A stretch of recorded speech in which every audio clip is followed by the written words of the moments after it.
नमस्कार। सुनिए जरा, मैं आपका स्वागत है। मेरा नाम है रोहित दुबे और आज मैं आपको पढ़ के सुनाने जा रहा हूँ श्रीलाल शुक्ल द्वारा लिखी राग दरबारी, तीसरा अध्याय। दो बड़े और छोटे कमरों का एक डाक बंगला था जिसे डिस्ट्रिक्ट बोर्ड ने छोड़ दिया था। उसके तीन और कच्ची दीवारों पर छप्पर डालकर कुछ अस्तबल बनाए गए थे। अस्तबलों से कुछ दूरी पर पक्की ईंटों की दीवार पर टिन डालकर एक दुकान सी खोली गई थी। एक और रेलवे फाटक के पास पाई जाने वाली एक कमरे की गुमटी थी। दूसरी ओर एक बड़े बरगद के पेड़ के नीचे एक कब्र जैसा चबूतरा था। अस्तबलों के पास एक नए ढंग की इमारत बनी थी जिस पर लिखा था सामुदायिक मिलन केंद्र शिवपालगंज। इस सबके पिछवाड़े 3-4 एकड़ का ऊसर पड़ा था जिसे तोड़कर उसमें चरी बोई गई थी। चरी कहीं कहीं सचमुच ही उगाई थी। इन्हीं सब इमारतों के मिले जुले रूप का छंगामल विद्यालय इंटरमीडिएट कॉलेज शिवपालगंज कहा जाता था। यहां से इंटरमीडिएट पास करने वाले लड़के सिर्फ इमारत के आधार पर कह सकते थे कि हम शांति निकेतन से भी आगे हैं, हम असली भारतीय विद्यार्थी हैं। हम नहीं जानते कि बिजली क्या है, नल का पानी क्या है, पक्का फर्श किसको कहते हैं, सैनिटरी फिटिंग किस चिड़िया का नाम है। हमने विलायती तालीम तक देसी परंपरा में पाई है और इसीलिए हमें देखो, हम आज भी उतने ही प्राकृत हैं। हमारे इतना पढ़ लेने पर भी हमारा पेशाब पेड़ के तने पर ही उतरता है, बंद कमरे में ऊपर चढ़ जाता है। छंगामल कभी जिला बोर्ड के चेयरमैन थे। एक फर्जी प्रस्ताव लिखवाकर उन्होंने बोर्ड के डाक बंगले को इस कॉलेज की प्रबंध समिति के नाम उस समय लिख दिया था जब कॉलेज के पास प्रबंध समिति को छोड़कर और कुछ नहीं था। लिखने की शर्त के अनुसार कॉलेज का नाम छंगामल विद्यालय पड़ गया था। विद्यालय के एक एक टुकड़े का अलग अलग इतिहास था। सामुदायिक मिलन केंद्र गांव सभा के नाम पर लिए गए सरकारी पैसे से बनवाया गया था, पर उसमें प्रिंसिपल का दफ्तर था और कक्षा 11 और 12 की पढ़ाई होती थी। अस्तबल जैसी इमारतें श्रमदान से बनी थीं। टिन शेड किसी फौजी छावनी के भग्नावशेषों को रातों रात हटाकर खड़ा किया गया था। जुता हुआ ऊसर कृषि विज्ञान की पढ़ाई के काम आता था। उसमें जगह जगह उगी हुई ज्वार प्रिंसिपल की भैंस के काम आती थी। देश में इंजीनियरों और डॉक्टरों की कमी है। कारण यह है कि इस देश के निवासी परंपरा से कवि हैं। चीज को समझने के पहले वे उस पर मुग्ध होकर कविता कहते हैं। भाखड़ा नंगल बांध को देखकर वे कह सकते हैं, आहा, अपना चमत्कार दिखाने के लिए देखो प्रभु ने फिर से भारत भूमि को ही चुना। ऑपरेशन टेबल पर पड़ी हुई युवती को देखकर वे मतीराम बिहारी की कविताएं दोहराने लग सकते हैं। भावना के इस तूफान के बावजूद और इसी तरह की दूसरी अड़चनों के बावजूद इस देश को इंजीनियर पैदा करने हैं, डॉक्टर बनाने हैं। इंजीनियर और डॉक्टर तो असल में वे तब होंगे जब वे अमेरिका या इंग्लैंड जाएंगे, पर कुछ शुरुआती काम टेक ऑफ स्टेज वाला यहां भी होना है। वह काम भी छंगामल विद्यालय इंटर कॉलेज कर रहा था। साइंस का क्लास लगा था, नवा दर्जा। मास्टर मोतीराम, जो एक तरह बीएससी पास थे, लड़कों को आपेक्षिक घनत्व पढ़ा रहे थे। बाहर उस छोटे से गांव में छोटेपन की बतौर अनुप्रास छटा छाई थी। सड़क पर ईख से भरी बैलगाड़ियां शक्कर मिल की ओर जा रही थीं। कुछ मरियल लड़के पीछे से ईख खींच खींच कर भाग रहे थे। आगे बैठा हुआ गाड़ीवान खींच खींच कर गालियां दे रहा था। गालियों का मौलिक महत्व आवाज की ऊंचाई में है, इसलिए गालियां और जवाबी गालियां एक दूसरे को ऊंचाई पर काट रही थीं और दर्जे में खिड़की के रास्ते घुसकर पार्श्व संगीत का काम कर रही थीं। लड़के नाटक का मजा ले रहे थे, साइंस पढ़ रहे थे। एक लड़के ने कहा, मास्टर साहब, आपेक्षिक घनत्व किसे कहते हैं? वे बोले, आपेक्षिक घनत्व माने रिलेटिव डेंसिटी। दूसरे लड़के ने कहा, अब आप देखिए, साइंस नहीं अंग्रेजी पढ़ा रहे हैं। वे बोले, साइंस साला अंग्रेजी के बिना कैसे आ सकता है? लड़कों ने जवाब में हंसना शुरू कर दिया। हंसी का कारण हिंदी अंग्रेजी की बहस नहीं, साला का मुहावरेदार प्रयोग था। वे बोले, यह हंसी की बात नहीं है। लड़कों को यकीन न हुआ। वे और जोर से हंसे। इस पर मास्टर मोतीराम खुद उन्हीं के साथ हंसने लगे। लड़के चुप हो गए। उन्होंने लड़कों को माफ कर दिया। बोले, रिलेटिव डेंसिटी नहीं समझते हो तो आपेक्षिक घनत्व को यूं दूसरी तरकीब से समझो। आपेक्षिक माने किसी के मुकाबले का। मान लो तुमने एक आटा चक्की खोल रखी है और तुम्हारे पड़ोस में तुम्हारे पड़ोसी ने दूसरी आटा चक्की खोल रखी है। अब तुम महीने में उससे 500 रुपए पैदा करते हो और तुम्हारा पड़ोसी 400, तो तुम्हें उसके मुकाबले ज्यादा फायदा हुआ ना। इसे साइंस की भाषा में कह सकते हैं कि तुम्हारा आपेक्षिक लाभ ज्यादा है। समझ गए? एक लड़का बोला, समझ तो गए मास्टर साहब, पर पूरी बात शुरू से ही गलत है। आटा चक्की से इस गांव में कोई भी 500 रुपए महीना पैदा ही नहीं कर सकता। मास्टर मोतीराम ने मेज पर हाथ पटक कर कहा, क्यों नहीं कर सकता? करने वाला क्या नहीं कर सकता? लड़का इस बात से और बात करने की कला से प्रभावित नहीं हुआ। बोला, कुछ नहीं कर सकता। हमारे चाचा की चक्की धक्का पेल चलती है, पर मुश्किल से 200 रुपए महीना पैदा होता है। कौन है तुम्हारे चाचा? मास्टर मोतीराम की आवाज जैसे पसीने से तर हो गई। उन्होंने उस लड़के को ध्यान से देखते हुए पूछा, तुम उस बेईमान मुन्नू के भतीजे तो नहीं हो? लड़के ने अपने अभिमान को छिपाने की कोशिश नहीं की। लापरवाही से बोला, और नहीं तो क्या। बेईमान मुन्नू बड़े ही बाइज्जत आदमी थे। अंग्रेजों में जिनके गुलाबों में शायद ही कोई खुशबू हो, एक कहावत है, गुलाब को किसी भी नाम से पुकारो वह वैसा ही खुशबूदार बना रहेगा। वैसे ही उन्हें भी किसी भी नाम से क्यों ना पुकारा जाए, बेईमान मुन्नू उसी तरह इत्मीनान से आटा चक्की चलाते थे, पैसा कमाते थे, बाइज्जत आदमी थे। वैसे बेईमान मुन्नू ने यह नाम खुद नहीं कमाया था, उन्हें यह विरासत में मिला था। बचपन से उनके बापू उन्हें प्यार के मारे बेईमान कहते थे। माँ उन्हें प्यार के मारे मुन्नू कहती थी। पूरा गांव अब उन्हें बेईमान मुन्नू कहता था। वे इस नाम को उसी सरलता से स्वीकार कर चुके थे जैसे हमने जेबी कृपलानी के लिए आचार्य जी, जेएल नेहरू के लिए पंडित जी या एम.के. गांधी के लिए महात्मा जी बतौर नाम स्वीकार कर लिया है। मास्टर मोतीराम बेईमान मुन्नू के भतीजे को थोड़ी देर तक घूरते रहे। फिर उन्होंने सांस खींचकर कहा, जाने दो। उन्होंने खुली हुई किताब पर निगाह गड़ा दी। जब उन्होंने निगाह उठाई तो देखा लड़कों की निगाहें उनकी ओर पहले से ही उठी थीं। उन्होंने कहा, क्या बात है? एक लड़का बोला, तो यही तय रहा है कि आटा चक्की से महीने में 500 रुपये नहीं पैदा किया जा सकता। कौन कहता है? मास्टर साहब बोले, मैंने खुद आटा चक्की से 700 रुपया तक एक महीने में खींचा है, पर बेईमान मुन्नू की वजह से सब चौपट होता जा रहा है। बेईमान मुन्नू के भतीजे ने शालीनता से कहा, इसका अफसोस ही क्या मास्टर साहब, ये तो व्यापार है, कभी चित कभी पट। कंपटीशन में ऐसा ही होता है। ईमानदार और बेईमान का क्या कंपटीशन? क्या बकते हो? मास्टर मोतीराम ने डपट कर कहा। तब तक कॉलेज का चपरासी उनके सामने एक नोटिस लेकर खड़ा हो गया।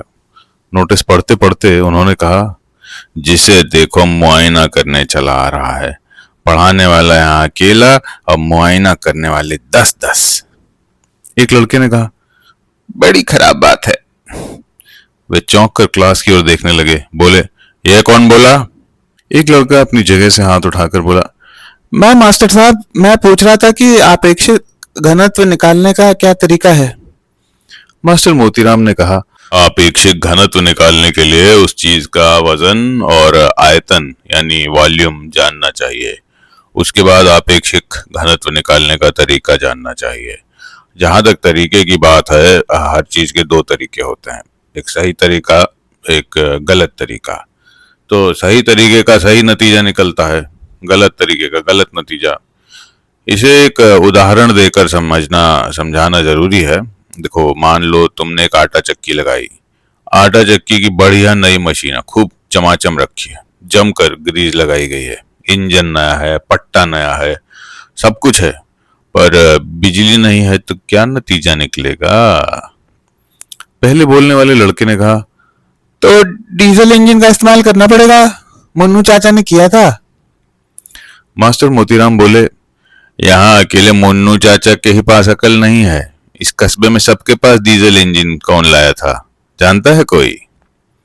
लड़कों ने हाथ उठाकर कोरस में कहा। आप लाए थे। मास्टर साहब ने संतोष के साथ मुन्नू के भतीजे की ओर देखा और हिकारत से बोले, सुन लिया?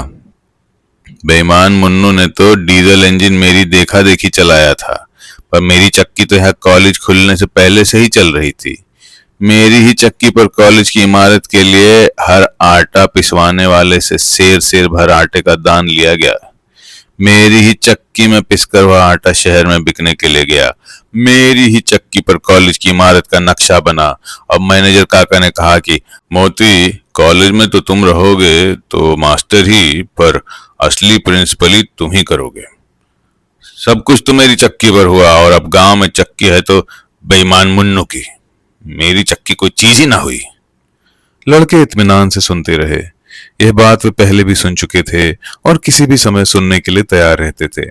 उन पर कोई खास असर नहीं पड़ा।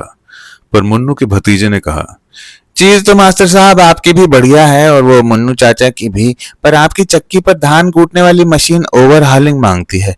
धान उसमें ज्यादा टूटता है। मास्टर मोतीराम ने अपने तरीके से कहा, ऐसी बात नहीं है। मेरी जैसी धान की मशीन तो पूरे इलाके में नहीं है, पर वो बेईमान मुन्नू कुटाई पिसाई का रेट गिराता जा रहा है, इसीलिए लोग उधर दौड़ते हैं। हर हिंदुस्तानी की यही हालत है। 2 पैसे की जहां किफायत हो उधर ही जाके मुंह मारता है। ये तो सभी जगह होता है, लड़के ने तर्क दिया। सभी जगह नहीं, हिंदुस्तान ही में ऐसा होता है। हाँ, उन्होंने कुछ सोचकर कहा, तो रेट गिराकर अपना घाटा दूसरे लोग तो दूसरी तरह से ग्राहकों का आटा चुरा कर पूरा कर लेते हैं। अब मास्टर मोतीराम जिस शख्स का नाम है ना, वो सब कुछ कर सकता है, यही नहीं कर सकता। एक लड़के ने कहा, आपेक्षिक घनत्व निकालने का तरीका क्या निकला? वे जल्दी से बोले, वही तो बता रहा था। उनकी निगाह खिड़की के पास सड़क पर ईख की गाड़ियों से 3 फीट ऊपर जाकर उससे भी आगे क्षितिज पर अटक गई। कुछ साल पहले के चिरंतन भावाविष्ट पोज वाले कवियों की तरह वे कहते रहे, मशीन तो पूरे इलाके में वह एक थी, लोहे की थी, पर शीशे जैसी झलक दिखाती थी। अचानक उन्होंने दरजे की ओर सीधे देखकर कहा, तुमने क्या पूछा था? लड़के ने अपना सवाल दोहराया, पर उससे पहले ही उनका ध्यान दूसरी ओर चला गया था। लड़कों ने भी कान उठाकर सुना। बाहर ईख चुराने वालों और ईख बचाने वालों की गालियों के ऊपर, चपरासी के ऊपर पड़ने वाली प्रिंसिपल की फटकार के ऊपर, म्यूजिक क्लास से उठने वाली हारमोनियम की म्याऊं म्याऊं के ऊपर अचानक भक भक भक की आवाज होने लगी थी। मास्टर मोतीराम की चक्की चल रही थी। यह उसी की आवाज थी। यही असली आवाज थी। अन्न वस्त्र की कमी की चीख पुकार, दंगे फसाद की चीत्कार, इन सब के तर्क के ऊपर सच्चा नेता जैसे सिर्फ आत्मा की आवाज सुनता है और कुछ नहीं सुन पाता, वही मास्टर मोतीराम के साथ हुआ। उन्होंने और कुछ नहीं सुना, सिर्फ भक भक भक भक सुना। वे दरजे से भागे। लड़कों ने कहा, क्या हुआ मास्टर साहब, अभी घंटा नहीं बजा है? वे बोले, लगता है मशीन ठीक हो गई, देखें कैसे चलती है। वे दरवाजे तक गए, फिर अचानक वहीं से घूम पड़े। चेहरे पर दर्द जैसा फैल गया था, जैसे किसी ने जोर से चुटकी काटी हो। वे बोले, किताब में पढ़ लेना, आपेक्षिक घनत्व का अध्याय जरूरी है। उन्होंने लार घूंटी, रुककर कहा, इम्पॉर्टेंट है। कहते उनका चेहरा फिर खिल गया। भक भक भक भक। कर्तव्य बाहर के जटिल कर्म क्षेत्र में उनका आह्वान कर रहा था। लड़कों और किताबों का मोह उन्हें रोक न पाया। वे चले गए। दिन के 4 बजे प्रिंसिपल साहब अपने कमरे से निकले। दुबला पतला जिस्म, उसके कुछ अंश खाकी हाफ पैंट और कमीज से ढके थे। पुलिस सार्जेंटों वाला बेंत बगल में दबा था, पैर में सैंडल। कुल मिलाकर काफी चुस्त और चालाक दिखते हुए, और जितने थे उससे ज्यादा अपने को चुस्त और चालाक समझते हुए। उनके पीछे पीछे हमेशा की तरह कॉलेज का क्लर्क चल रहा था। प्रिंसिपल साहब की उससे गहरी दोस्ती थी। वे दोनों मास्टर मोतीराम के दर्जे के पास से निकले। दर्जा अस्तबल नुमा इमारत में लगा था। दूरी से दिख गया कि उसमें कोई मास्टर नहीं है। एक लड़का नीचे से जांग तक फटा हुआ पैजामा पहने मास्टर की मेज पर बैठा हुआ रो रहा था। प्रिंसिपल को पास से गुजरता देख और जोर से रोने लगा। उन्होंने पूछा, क्या बात है, मास्टर साहब कहाँ गए हैं? वह लड़का जब खड़ा होकर रोने लगा, एक दूसरे लड़के ने कहा, यह मास्टर मोतीराम का क्लास है। फिर प्रिंसिपल को बताने की जरूरत नहीं पड़ी कि मास्टर साहब कहाँ गए। क्लर्क ने कहा, सेकेंड हैंड मशीन 24 घंटे की निगरानी मांगती है। कितनी बार मास्टर मोतीराम से कहा है कि भाई बेच दो इस आटा चक्की को, पर कुछ समझते ही नहीं है। मैं खुद एक बार 1,500 रुपये देने को तैयार था। प्रिंसिपल साहब ने क्लर्क से कहा, छोड़ो उस बात को, उधर के दर्जे से वो मालवीय को बुला लाओ। क्लर्क ने एक लड़के से कहा, जाओ उधर के दर्जे से मालवीय को बुला लाओ। थोड़ी देर में एक भला से दिखने वाला नौजवान आता हुआ नजर आया। प्रिंसिपल साहब ने उसे दूर से देखते ही चिल्लाकर कहा, अरे भाई मालविया, यह क्लास भी देख लेना। मालविया नजदीक आकर छप्पर का एक बांस पकड़कर खड़ा हो गया और बोला, एक ही पीरियड में 2 क्लास कैसे ले सकूंगा? रोने वाला लड़का रो रहा था। क्लास के पीछे कुछ लड़के जोर जोर से हंस रहे थे। बाकी इन लोगों के पास कुछ इस तरह भीड़ की शक्ल में खड़े हो गए थे जैसे चौराहे पर एक्सीडेंट हो गया हो। प्रिंसिपल साहब ने आवाज तेज करके कहा, ज्यादा कानून न छांटो। जब से तुम खन्ना के साथ ना उठने बैठने लगे हो, तुम्हें हर काम में दिक्कत मालूम होती है। मालवीय प्रिंसिपल साहब का मुंह देखता रह गया। क्लर्क ने कहा, सरकारी बस वाला हिसाब लगाओ मालवीय, एक बस बिगड़ जाती है तो सब सवारियां पीछे आने वाली दूसरी बस में बैठा दी जाती है ना। इन लड़कों को भी वैसे ही अपने दर्जे में ले जाकर बैठा लो। उसने बहुत मीठी आवाज में कहा, पर यह तो 9वां दर्जा है, मैं वहां 7वें को पढ़ा रहा हूं। प्रिंसिपल साहब की गर्दन मुड़ गई। समझने वाले समझ गए कि अब उनके हाथ हाफ पैंट की जेबों में चले जाएंगे और वे चीखेंगे। वही हुआ। वे बोले, मैं सब समझता हूं, तुम भी खन्ना की तरह ना बहस करने लगे हो। मैं 7वें और 9वें का फर्क समझता हूं। हमका प्रिंसिपली करें ना सिखाओ भैया, जौनो हुकुम है तौनो चुप्पे करें, आउट करो, समझियो कि नहीं। प्रिंसिपल साहब पास के गांव के रहने वाले थे। दूर दूर के इलाकों में वे अपने 2 गुणों के लिए विख्यात थे। एक तो खर्च का फर्जी नक्शा बनाकर कॉलेज के लिए ज्यादा से ज्यादा सरकारी पैसा खींचने के लिए, दूसरे गुस्से की चरम दशा में स्थानीय अवधि बोली का इस्तेमाल करने के लिए। जब वे फर्जी नक्शा बनाते थे तो बड़ा सा बड़ा ऑडिटर भी उसमें कलम न लगा सकता था। जब वे अवधि बोलने लगते थे तो बड़ा सा बड़ा तर्कशास्त्री भी उनकी बात का जवाब न दे सकता था। मालविया सिर झुकाकर वापस चला गया। प्रिंसिपल साहब ने फटे पैजामे वाले लड़के की पीठ पर एक बेंत झाड़ कर कहा, जाओ उसी दर्जे में जाकर सब लोग चुपचाप बैठो, जरा भी सांस ली ना तो खाल खींच लूंगा। लड़कों के चले जाने पर क्लर्क ने मुस्कुराकर कहा, चलिए अब खन्ना मास्टर का भी नजारा देख लें। खन्ना मास्टर का असली नाम खन्ना था, वैसे ही जैसे तिलक, पटेल, गांधी, नेहरू आदि हमारे यहाँ जाति के नहीं बल्कि व्यक्ति के नाम है। इस देश में जाति प्रथा को खत्म करने की यही एक सीधी सी तरकीब है। जाति से उसका नाम छीनकर उसे किसी आदमी का नाम बना देने से जाति के पास और कुछ नहीं रह जाता, वह अपने आप खत्म हो जाती है। खन्ना मास्टर इतिहास के लेक्चरर थे, पर इस वक्त इंटरमीडिएट के एक दर्जे में अंग्रेजी पढ़ा रहे थे। वे दांत पीसकर कह रहे थे, हिंदी में तो बड़ी बड़ी प्रेम कहानियां लिखा करते हो, पर अंग्रेजी में कोई जवाब देते हुए मुंह घोड़े जैसा लटक जाता है। एक लड़का दर्जे में सिर लटकाए खड़ा था। वैसे तो घी दूध की कमी और खेलकूद की तंगी से हर औसत विद्यार्थी मरियल घोड़े जैसा दिखता है, पर इस लड़के के मुंह की बनावट कुछ ऐसी थी कि बात इसी पर चिपक कर रह गई थी। दर्जे के लड़के जोर से हंसे। खन्ना मास्टर ने अंग्रेजी में पूछा, बोलो मेटाफर का क्या अर्थ है? लड़का वैसे ही खड़ा रहा। कुछ दिन पहले इस देश में यह शोर मचा था कि अपड़ आदमी बिना सींग पूंछ का जानवर होता है। उस हल्ले में अपड़ आदमियों के बहुत से लड़कों ने देहात में हल और कुदालें छोड़ दी और स्कूलों पर हमला बोल दिया। हजारों की तादाद में आए हुए ये लड़के स्कूलों, कॉलेजों, यूनिवर्सिटियों को बुरी तरह से घेरे हुए थे। शिक्षा के मैदान में भगदड़ मचा हुआ था। अब कोई यह प्रचार करता हुआ नहीं दिख पड़ता था कि अपड़ आदमी जानवर की तरह है, बल्कि दबी जबान से यह कहा जाने लगा था कि ऊंची तालीम उन्हीं को लेनी चाहिए जो उसके लायक हों। इसके लिए स्क्रीनिंग होनी चाहिए। इस तरह से घुमा फिराकर इन देहाती लड़कों को फिर से हल की मूठ पकड़ाकर खेत में छोड़ देने की राय दी जा रही थी। पर हर साल फेल होकर दर्जे में सब तरह की डांट फटकार झेलकर और खेती की महिमा पर नेताओं के निर्झरपंथी व्याख्यान सुनकर भी वे लड़के हल और कुदाल की दुनिया में वापस जाने को तैयार न थे। वे कन खजूरे की तरह स्कूल से चिपके हुए थे और किसी भी कीमत पर उससे चिपके रहना चाहते थे। घोड़े के मुंह वाला यह लड़का भी इसी भीड़ का एक अंग था।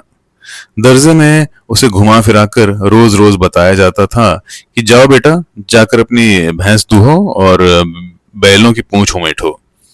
शैली और कीट्स तुम्हारे लिए नहीं है। पर बेटा अपने बाप से कई शताब्दी आगे निकल चुका था और इन इशारों को समझने के लिए तैयार नहीं था। उसका बाप आज भी अपने बैलों के लिए 12वीं शताब्दी में प्रचलित गंडासे से चारा काटता था। उस वक्त लड़का एक मटमैली किताब में अपना घोड़े जैसा मुंह छिपाकर 20वीं शताब्दी के कलकत्ते की रंगीन रातों पर गौर करता रहता था। इस हालत में वह कोई परिवर्तन झेलने को तैयार न था, इसलिए वह मेटाफर का मतलब नहीं बता सकता था और न अपने मुंह की बनावट पर बहस करना चाहता था। कॉलेज के हर औसत विद्यार्थी की तरह यह लड़का भी पोशाक के मामले में बेतकल्लुफ था। उस वक्त वह नंगे पांव एक ऐसे धारीदार कपड़े का मैला पैजामा पहने हुए खड़ा था जिसे शहर वाले प्रायः स्लीपिंग सूट के लिए इस्तेमाल करते हैं। वह गहरे कत्थई रंग की मोटी कमीज पहने था जिसके बटन टूटे थे। सिर पर रूखे और कड़े बाल थे। चेहरा बिना धुला हुआ और आंखें गिचपिची थीं। देखते ही लगता था वह किसी प्रोपेगेंडा के चक्कर में फंसकर कॉलेज की ओर भाग आया है। लड़के ने पिछले साल किसी सस्ती पत्रिका से एक प्रेम कथा नकल करके अपने नाम से कॉलेज की पत्रिका में छपा दी थी। खन्ना मास्टर उसकी इसी ख्याति पर कीचड़ उछाल रहे थे। उन्होंने आवाज बदलकर कहा, कहानीकार जी कुछ बोलिए तो, मेटाफर क्या चीज होती है? लड़के ने अपनी जांघें खुजलानी शुरू कर दी। मुंह को कई बार टेढ़ा मेढ़ा करके वह आखिर में बोला, जैसे महादेवी जी की कविता में वेदना का मेटाफर आता है। खन्ना मास्टर ने कड़क कर कहा, शट अप, ये अंग्रेजी का क्लास है। लड़के ने जांघें खुजलानी बंद कर दी। वे खाकी पतलून और नीले रंग का बुशर्ट पहने थे और आंखों पर सिर्फ चुस्त दिखने के लिए काला चश्मा लगाए थे। कुर्सी के पास से निकलकर वे मेज के आगे आ गए। अपने कूल्हे का एक संक्षिप्त भाग उन्होंने मेज से टिका लिया। लड़के को वे कुछ और कहने जा रहे थे, तभी उन्होंने क्लास के पिछले दरवाजे पर प्रिंसिपल साहब को घूरते हुए पाया। उन्हें बरामदे में खड़े हुए क्लर्क का कंधा भर दिख पड़ा। वे मेज का सहारा छोड़कर सीधे खड़े हो गए और बोले, जी शैली की एक कविता पढ़ा रहा था। प्रिंसिपल ने एक शब्द पर दूसरा शब्द लुढ़काते हुए तेजी से कहा, पर आपकी बात सुन कौन रहा है? ये लोग तो तस्वीरें देख रहे हैं। वे कमरे के अंदर आ गए। बारी बारी से दो लड़कों की पीठ में उन्होंने अपना बेंत चुभोया। वे उठकर खड़े हो गए। एक गंदे पैजामे, बुशर्ट और तेल बहाते हुए बालों वाला चीकटदार लड़का था। दूसरा घुटे सिर, कमीज और अंडरवियर पहने हुए पहलवानी धज का। प्रिंसिपल साहब ने उनसे कहा, यही पढ़ाया जा रहा है, हैं? झुककर उन्होंने पहले लड़के की कुर्सी से एक पत्रिका उठा ली। यह सिनेमा का साहित्य था। एक पन्ना खोलकर उन्होंने हवा में घुमाया। लड़कों ने देखा किसी विलायती औरत के उरोज तस्वीर में फड़फड़ा रहे हैं। उन्होंने पत्रिका जमीन पर फेंक दी और चीख कर अवधि में बोले, यहीं पढ़ रहे हो? कमरे में सन्नाटा छा गया। महादेवी की वेदना का प्रेमी मौका ताककर चुपचाप अपनी सीट पर बैठ गया। प्रिंसिपल साहब ने क्लास के एक छोर से दूसरे छोर पर खड़े हुए खन्ना मास्टर को ललकार कर कहा, आपके दर्जे में डिसिप्लिन की ये हालत है। लड़के सिनेमा की पत्रिकाएं पढ़ते हैं और आप इसी बूटे पर जोर डलवा रहे हैं कि आपको वाइस प्रिंसिपल बना दिया जाए। इसी तमीज से वाइस प्रिंसिपल ही कीजिएगा। भैया यह हालू रही तो वाइस प्रिंसिपल तो अपने घर रही, 5 साल की जुलाई माह डगर डगर घूमियो।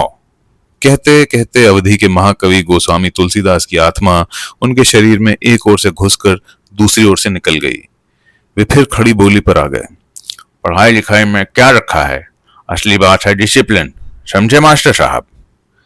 यह कहकर प्रिंसिपल उमर खयाम के हीरो की तरह मैं पानी जैसा आया था और आंधी जैसा जाता हूं की अदा से चल दिए। पीठ पीछे उन्हें खन्ना मास्टर की भुनभुनाहट सुनाई दी। वे कॉलेज के फाटक से बाहर निकले। सड़क पर पतलून कमीज पहने हुए एक आदमी आता हुआ दिख पड़ा। साइकिल पर था। पास से जाते जाते उसने प्रिंसिपल साहब को और प्रिंसिपल साहब ने उसे सलाम किया। उसके निकल जाने पर क्लर्क ने पूछा, यह कौन चिड़ीमार है? मलेरिया इंस्पेक्टर है, नया आया है, बीडीओ का भांजा लगता है, बड़ा फितरती है। मैं कुछ बोलता नहीं, सोचता हूँ कभी काम आएगा। क्लर्क ने कहा, आजकल ऐसे ही चिड़ीमारों से काम बनता है, कोई शरीफ आदमी तो कुछ करके देता ही नहीं। थोड़ी देर तक दोनों चुपचाप सड़क पर चलते रहे। प्रिंसिपल ने अपनी बात फिर से शुरू की। हर आदमी से ना मेल जोल रखना जरूरी है। इस कॉलेज के पीछे गधे तक को बाप कहना पड़ता है। क्लर्क ने कहा, सो तो देख रहा हूं, दिन भर आपको यही करते बीतता है। वे बोले, बताइए, मुझसे पहले भी यहाँ 5 प्रिंसिपल रह चुके हैं, कौन बनवाया पावा इतनी बड़ी पक्की इमारत? वे प्रकृतिस्थ हुए। यहाँ सामुदायिक केंद्र बनवाना मेरा ही बूटा था, है कि नहीं? क्लर्क ने सिर हिलाकर हाँ कहा। थोड़ी देर में वे चिंतापूर्वक बोले, मैं फिर इसी टिप्पस में हूं कि कोई चंडूल फंसे तो इमारत के एक आध ब्लॉक और बनवा डाले जाएं। क्लर्क चुपचाप साथ साथ चलता रहा। अचानक ठिठक कर खड़ा हो गया। प्रिंसिपल साहब भी रुक गए। क्लर्क बोला, 2 इमारतें बनने वाली हैं? प्रिंसिपल ने उत्साह से गर्दन उठाकर कहा, कहाँ? एक तो अछूतों के लिए चमड़ा कमाने की इमारत बनेगी, घोड़ा डॉक्टर बता रहा था। दूसरे अस्पताल के लिए हैजे का वार्ड बनेगा, वहां जमीन की कमी है। कॉलेज ही के आसपास टिप्पस से ये इमारतें बनवा लें, फिर धीरे से हथिया लेंगे। प्रिंसिपल साहब निराशा से सांस छोड़कर आगे चल पड़े। कहने लगे, मुझे पहले ही मालूम था, इनमें टिप्पस नहीं बैठेगा। देर दोनों चुपचाप चलते रहे। सड़क के किनारे एक आदमी 2-4 मजदूरों को इकट्ठा करके उन पर बिगड़ रहा था। प्रिंसिपल साहब उनके पास खड़े हो गए। 2-4 मिनट उन्होंने समझने की कोशिश की कि वह आदमी क्यों बिगड़ रहा है। मजदूर गिड़गिड़ा रहे थे। प्रिंसिपल ने समझ लिया कि कोई खास बात नहीं है। मजदूर और ठेकेदार सिर्फ अपने रोज रोज के तरीकों का प्रदर्शन कर रहे हैं और बातचीत में जिस पैदा हो गई है। उन्होंने आगे बढ़कर मजदूरों से कहा, जाओ रे, जाओ जाओ, अपना अपना काम करो, ठेकेदार साहब से धोखाधड़ी की तो जूता पड़ेगा। मजदूरों ने प्रिंसिपल साहब की ओर कृतज्ञता से देखा। फुर्सत पाकर वे अपने अपने काम में लग गए। ठेकेदार ने प्रिंसिपल से आत्मीयता के साथ कहा, सब बेईमान हैं, जरा सी आंख लग जाए तो कान का मैल तक निकाल ले जाएं। ड्योड़ी मजदूरी मांगते हैं और काम का नाम सुनकर कांखने लगते हैं। प्रिंसिपल साहब ने कहा, सब तरफ यही हाल है, हमारे यहाँ ही लीजिए, कोई मास्टर पढ़ाना थोड़ा ही चाहता है, पीछे पड़ा रहता हूँ तब कहीं। वह आदमी ठठाकर हंसा, बोला, मुझे क्या बताते हैं, यही करता रहता हूँ, सब जानता हूँ। रुककर उसने पूछा, इधर कहाँ जा रहे थे? इसका जवाब क्लर्क ने दिया, वैद्य जी के यहाँ चेकों पर दस्तखत करना है, करा लाइए। उसने प्रिंसिपल को खिसकने का इशारा दिया। जब वे चल दिए तो उसने पूछा, और क्या हाल चाल है? प्रिंसिपल रुक गए। बोले, ठीक ही है, वही खन्ना वन्ना लिबिर सिबिर कर रहे हैं, आप लोगों के और ये मेरे खिलाफ प्रोपेगेंडा करते घूम रहे हैं। उसने जोर से कहा, आप फिक्र न कीजिए, ठाट से प्रिंसिपल ही किए जाइए, उनको बता दीजिए कि प्रोपेगेंडा का जवाब है डंडा। कह दीजिए कि ये शिवपालगंज है, ऊंचा नीचा देखकर चलें। प्रिंसिपल साहब अब आगे बढ़ गए तो क्लर्क बोला, ठेकेदार साहब को भी कॉलेज कमेटी का मेंबर बनवा लीजिए, काम आएंगे। प्रिंसिपल साहब सोचते रहे। क्लर्क ने कहा, 4 साल पहले की तारीख में संरक्षक वाली रसीद काट देंगे, प्रबंधक कमेटी में भी इनका होना जरूरी है, तब ठीक रहेगा। प्रिंसिपल साहब ने तत्काल कोई जवाब नहीं दिया। कुछ रुककर बोले, वैद्य जी से बात की जाएगी, ये ऊंची पॉलिटिक्स की बातें हैं, हमारे तुम्हारे कहने से क्या होगा। एक दूसरा आदमी साइकिल पर जाता हुआ दिखा। उसे उतरने का इशारा करके प्रिंसिपल साहब ने कहा, नंदापुर में चेचक फैल रही है और आप यहाँ झोला दबाए हुए शायरी कर रहे हैं। उसने हाथ जोड़कर पूछा, कब से? मुझे तो कोई इत्तिला नहीं है। प्रिंसिपल साहब ने भौएं टेढ़ी करके कहा, तुम्हें शहर से फुर्सत मिले तब तो इत्तिला हो ना तुमको। चुपचाप वहां जाकर टीके लगाओ, नहीं तो शिकायत हो जाएगी। कान पकड़कर निकाल दिए जाओगे। ये टेरिलीन की जो बुशर्ट है ना, रखी रह जाएगी तुम्हारी। वह आदमी घिघियाता हुआ आगे बढ़ गया। प्रिंसिपल साहब क्लर्क से बोले, ये यहाँ पब्लिक हेल्थ के एडीओ हैं। जिसकी दुम में अफसर जुड़ गया, समझ लो अपने को अफलातून समझने लगा। ये भी न जाने अपने को क्या लगाते हैं, राह से निकल जाते हैं, पहचानते तक नहीं। मैंने भी सोचा बेटा को जरा झाड़ दिया जाए। क्लर्क ने कहा, मैं जानता हूं, यह भी एक ही चिड़ी मार है। तो मित्रों, ये था राग दरबारी का तीसरा अध्याय। अगला अध्याय हम जल्द ही लाएंगे। लाइक, सब्सक्राइब और शेयर करना मत भूलिएगा। धन्यवाद।